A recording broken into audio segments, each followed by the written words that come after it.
Bismillah, alhamdulillah, wala haula wala quwata illa billah. Rabbi shrahli sadri wa yassir li amri wahlul 'uqdatam min lisani yafqahu qawli. Amma ba'd. Yang saya hormati rekan pengawas Kecamatan Cikuru, yang saya hormati Ketua Forum K3S Kecamatan Cikuru, yang saya hormati Ketua PC PGRI Kecamatan Cikuru, dan yang saya hormati Ibu Bapak Kepala Sekolah beserta yang mewakili. Pertama-tama marilah kita panjatkan puji dan syukur kehadirat Allah Subhanahu wa Ta'ala, karena pada hari ini akhirnya bisa melaksanakan kegiatan K3S, di mana banyak informasi yang harus kami sampaikan kepada Ibu dan Bapak. Dari beberapa kali rapat dinas, kami baru hari ini bisa menyampaikan. Salam dan salam semoga tercurah pada junjungan kita Nabi besar Muhammad Sallallahu Alaihi Wasallam beserta keluarga, para sahabat, dan insya Allah kita umatnya sampai akhir zaman. Ibu dan Bapak, apakah sudah menerima tentang paparan juknis SPMB tahun 2025? Sudah? Sudah dibaca? Iya. Alhamdulillah kalau sudah dibaca. Hanya di sini kami mengingatkan karena saya yakin ada yang belum membaca, begitu ya Ibu dan Bapak.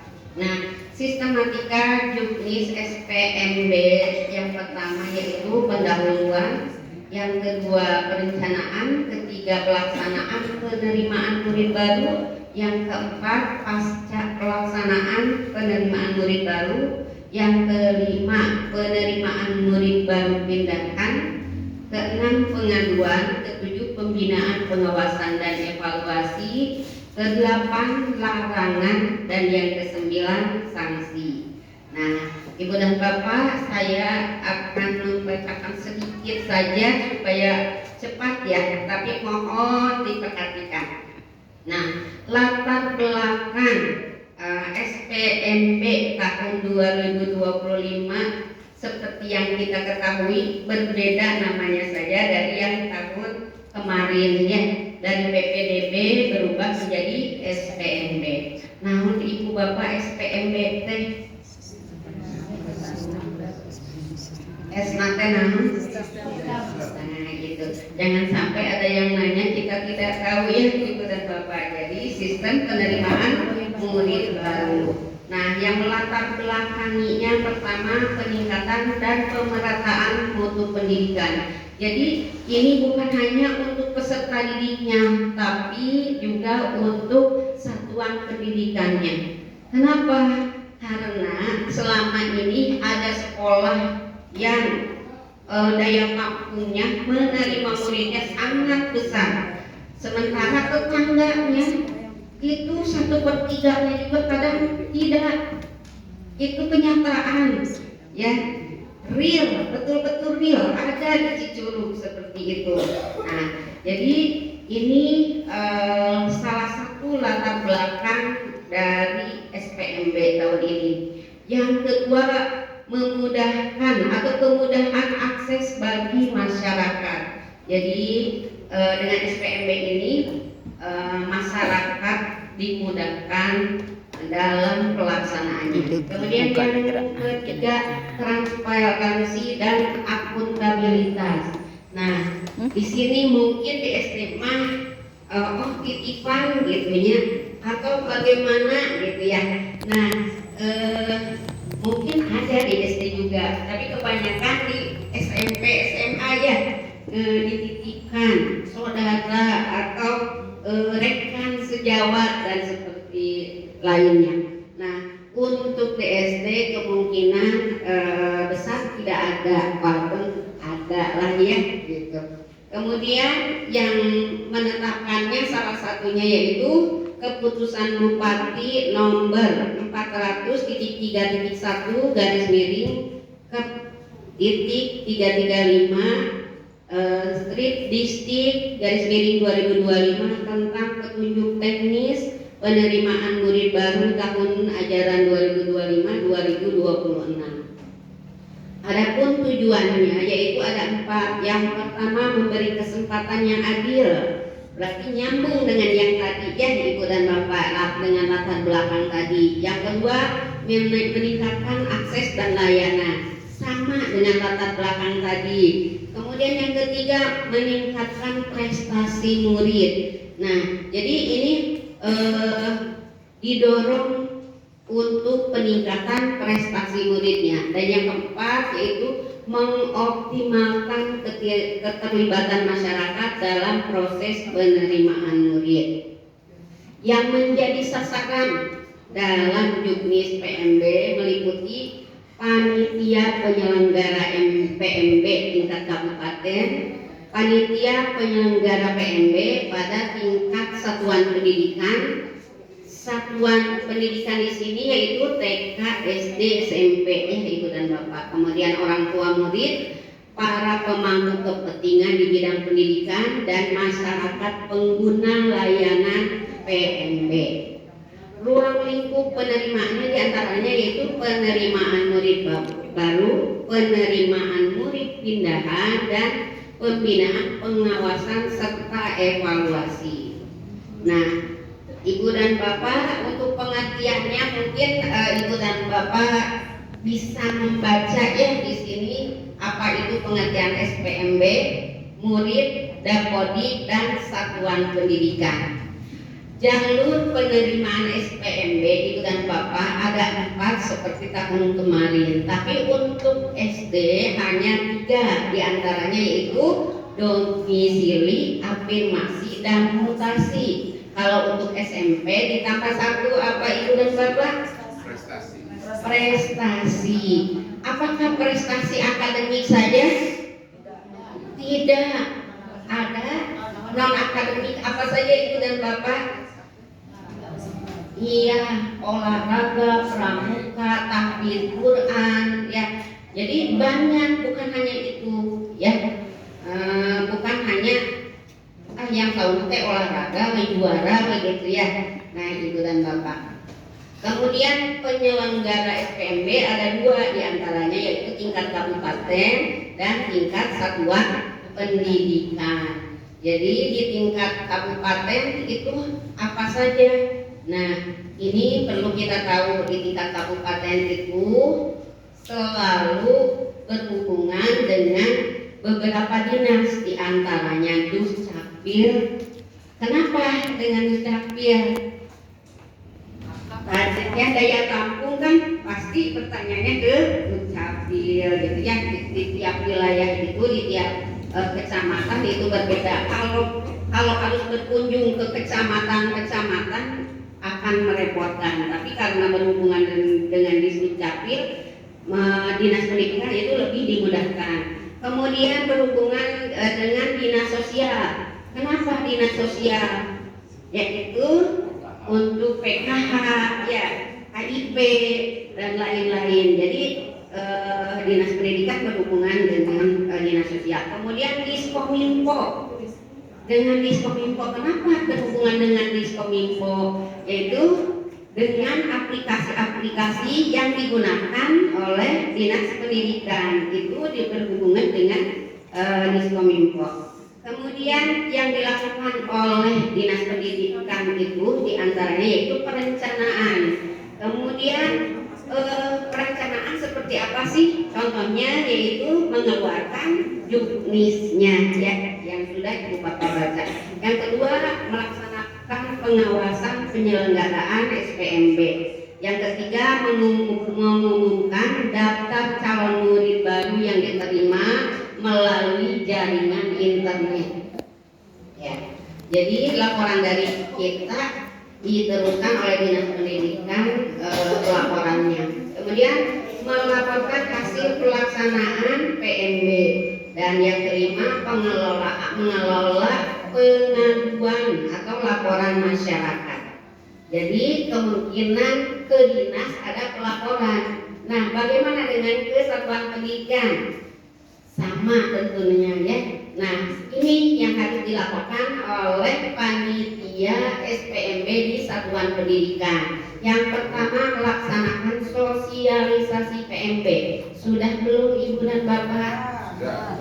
Alhamdulillah ya. Kenapa? Karena berbeda ya tahun ini. Sebetulnya setiap tahun harus gitu ya melakukan sosialisasi. Apalagi sekarang berbeda dengan tahun kemarin. Yang kedua, melaksanakan pendaftaran calon murid baru. Ada yang sudah melaksanakan?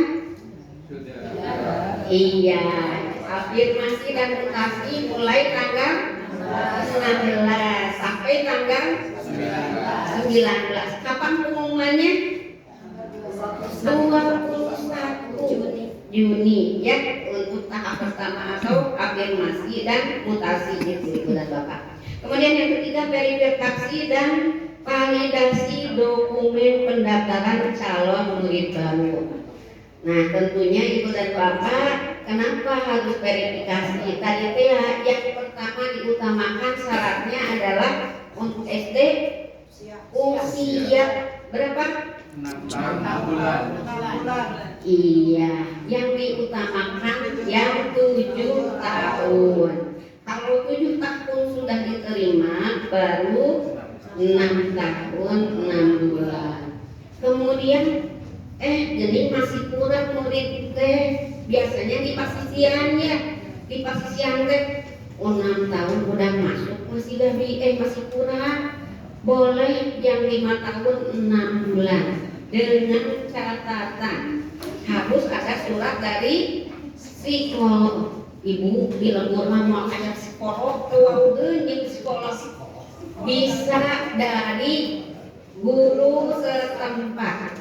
Jadi guru setempat itu yang mana? Yaitu guru sekolah sebelumnya, misalkan guru PAUD ya, atau guru TK-nya, dan guru yang akan menerima di SD Ibu dan Bapak bisa merekomendasikan tidak? Oh, budak ieu masih gana bisa misalkan ya. Oh, apa dasarnya guru-guru sekolah tersebut menerima? Jadi ada 2 yang bisa direkomendasikan ya, satu dari psikolog, yang kedua dari guru setempat. Guru setempat juga ada 2, guru sekolah sebelumnya PAUD atau TK dan guru sekolah tersebut. Kemudian Ibu dan Bapak menetapkan dan mengumumkan daftar calon murid baru. Nah ini Nabi Ma'wenya karena diumumkan ujung-ujung masuk pada tahun ajaran baru teh ya. Nah tahun ini karena pasti ada perbedaan. Kenapa ada perbedaan? Bu, pannya ayah mencuri star karena geus narima murid rek nu domisili rek nu naon di anu mah we kabeh ternyata kelebihan dari daya tampung yang diajukan. Kumaha? Ya wayahnya tong diterima anu akal sudah melebihi. Kenapa tong diterima? Karena tidak menerima BOSP bukan hanya di kelas 1 doang, sampai kelas 6 tidak akan menerima BOSP ya. Terus Bu, nanti kelas 2 bisa tidak, misalkan kelas 1 ini nanti ke kelas 2 bisa tidak menerima murid baru. Kalau jumlahnya 40 tidak bisa menerima ya Ibu dan Bapak. Terus kumaha atuh pan eta tidak bisa menerima? Silakan Ibu dan Bapak diberikan arahan ke swasta ya. Iya. Jadi kecuali sekolah negerinya masih kurang, ada sekolah negeri yang masih kurang gitu. Makanya kemarin waktu rekon daya tampung ditanya ya kepala sekolahnya sama bapak, jadi mendingan lebih ngajukan 80 yang murid nuna datang nanti dua ya. Berarti ada iya kelas 2 kelas 3 kelas 4 mungkin ada murid baru di luar. Jadi bisa menerima itu ya Ibu dan Bapak.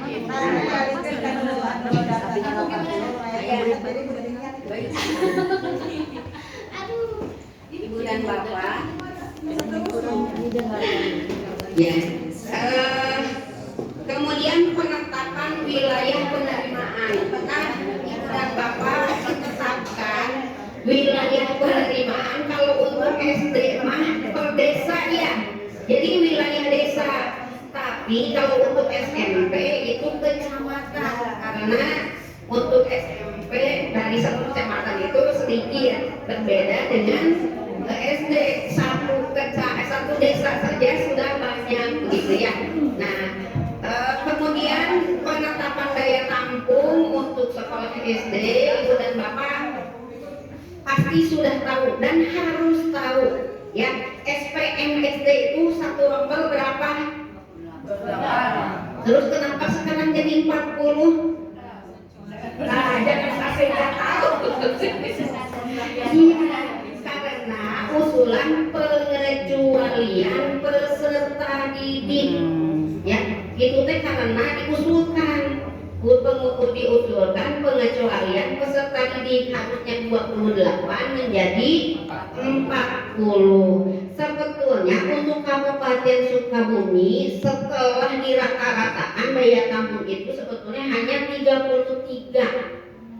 Tetapi karena hasil rekon itu rata-rata 40, jadi untuk tingkat Kabupaten Sukabumi diajukannya 40 begitu ya Ibu dan Bapak.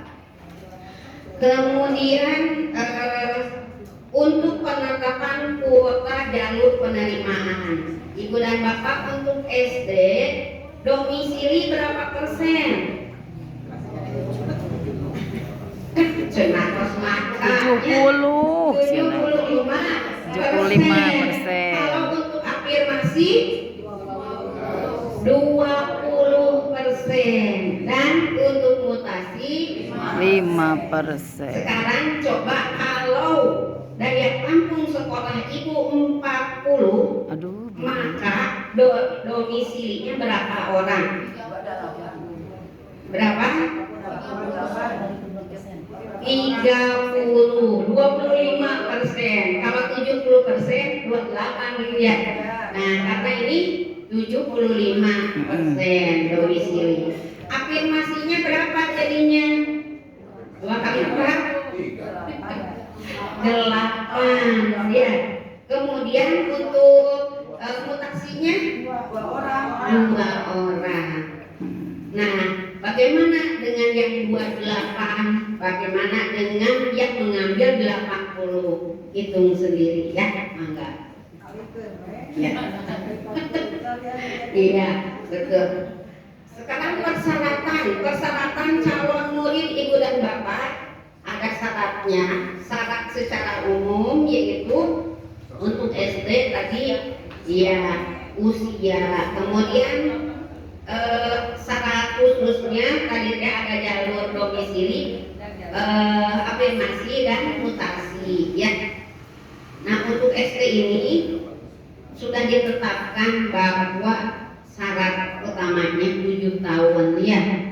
Kemudian Ibu dan Bapak ingat, ada orang tua datang ayeuna sebelum kami kamarina saya magis daftar yakin diterima gitu nya. Padahal itu teh udah 40 pas masuk sekolah. Kemudian ada yang daftar, kurang masuk itunya Ibu dan Bapak usia anak 7 tahun. Nah, kumaha